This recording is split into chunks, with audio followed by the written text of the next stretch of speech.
ആയിക്കോട്ടെ ആയിക്കോട്ടെ, ഞാൻ എല്ലാവരും പറയട്ടെ. അവിടെ ഉണ്ടേ.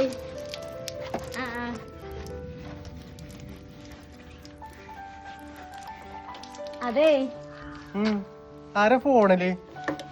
എന്താ ഇത്ര സന്തോഷം? സന്തോഷൊക്കെ ഉണ്ട്. എന്റെ വീട്ടിന്നേ അച്ഛനും അമ്മയും അനിയനും ചേച്ചി നാത്തനും എല്ലാരും വരുന്നുണ്ട്. ഇതാണ് ഇത്ര വലിയ കാര്യം. ഞാൻ ഇതിനെ സന്തോഷം കണ്ടപ്പോ ഇത് സന്തോഷമുള്ള കാര്യല്ലേ? എത്ര കാലം കൂടിയിട്ടാണ് എല്ലാരും കൂടി വരുന്നതെന്ന് അറിയൂലേ? ഇത് മതി കഴുകിയത്. നിങ്ങൾ പോയിട്ടേ ഇറച്ചി മീനും എല്ലാം വേണം. നിങ്ങൾ വാങ്ങിട്ട് വന്നേ. ഇതൊന്നും മുണ്ടാതെ പോയി ചേച്ചിയെ.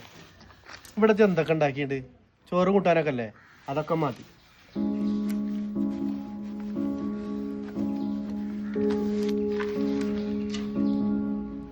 ഓല് വന്നിട്ട് ഇപ്പൊ ഇറച്ചി മീൻ കല്യാണം ഇപ്പൊ കഴിഞ്ഞ തക്കാരൊന്നല്ലല്ലോ.